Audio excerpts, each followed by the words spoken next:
drastically wrong with that plant. But there are two things. Firstly, there is a slight reduction in growth, but the other thing, which is perhaps more important or more interesting, is that you've got a delay in flowering of maybe 2 or 3 days.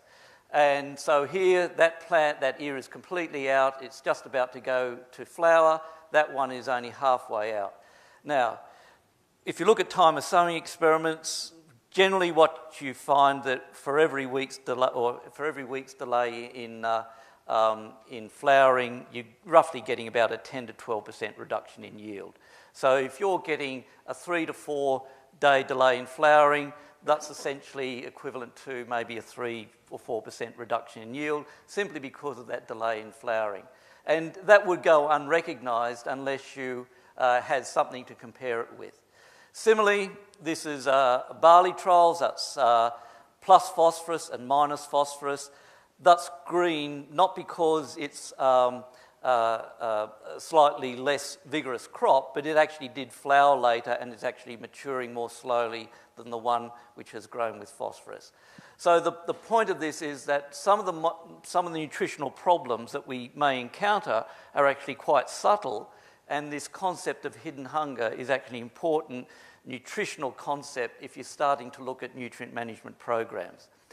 The way you can check that is regularly monitoring the plants, either with tissue tests or even more simply just putting out a test strip to see what sort of responses are occurring from one year to the next.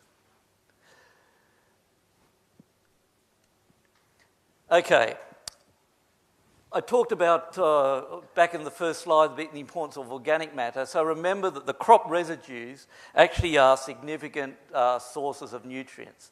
And when you harvest a crop, you're probably about 20 to 30% of the nitrogen or the phosphorus that crop has taken up is left in the straw. Probably about half of the potassium is left in the straw, and probably about 30% of the zinc and the copper is left in the straw. So you can get significant amounts of nutrients being retained in that straw. And so retaining that straw and allowing it to re-enter that nutrient cycle will actually enhance the nutrient levels within the soil.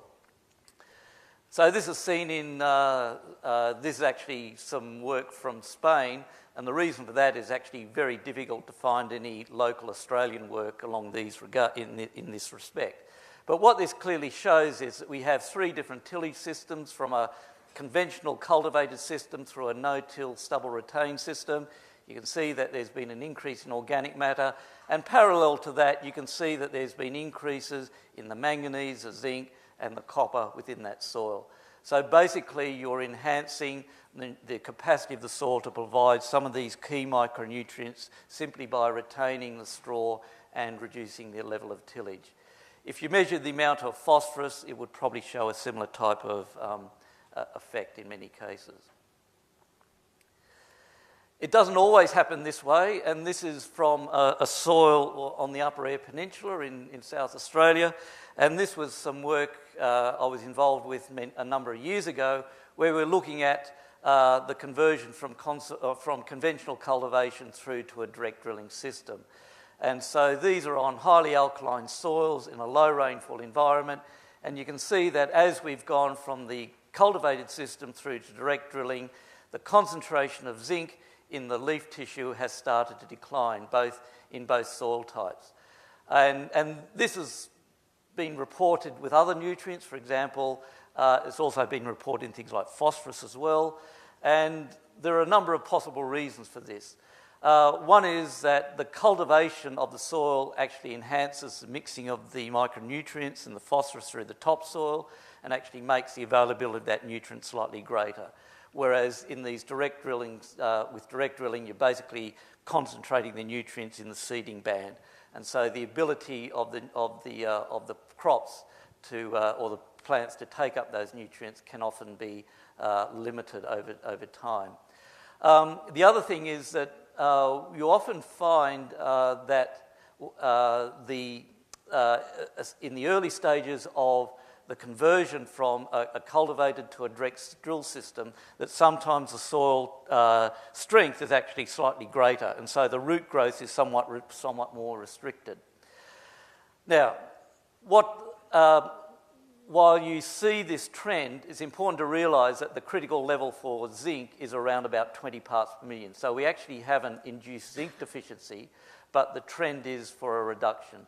And what you often find is over time that effect will change, and with improvements in things like organic matter, with improvements in soil structure, the ability to supply these micronutrients to the soil is enhanced, and that effect gradually disappears.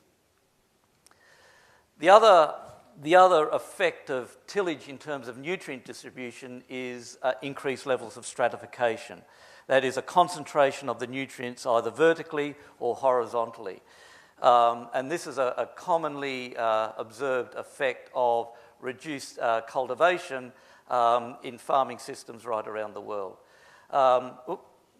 The consequences of it are that with a greater concentration of nutrients in the topsoil,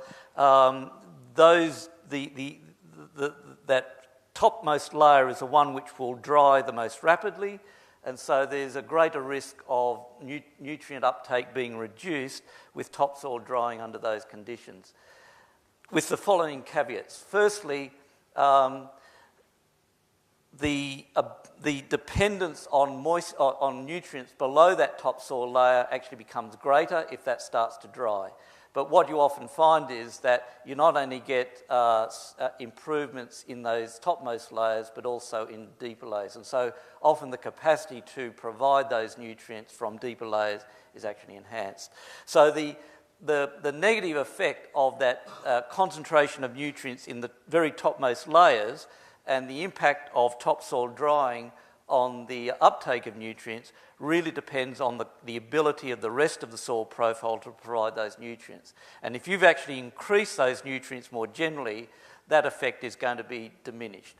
The other thing is that in many cases, the water relations of a no-till soil are actually better, and so the ability to retain moisture is enhanced, and so the growth and the level of drying can also be the level of drying can also be slower as a consequence. But it's a commonly observed effect of reduced tillage.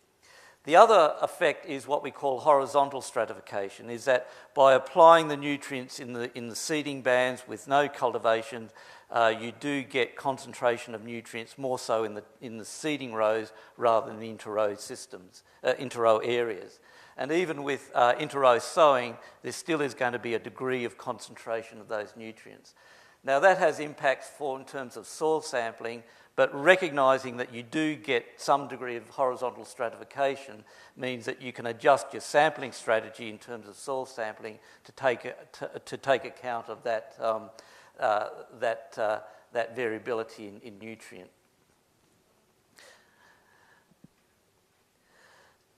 The other consistent effect that you find with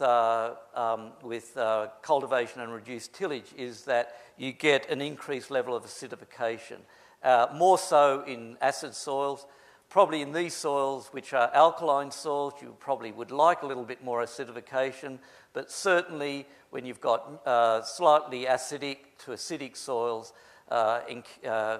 using a no-till system will generally cause an increase in acidification in that topsoil.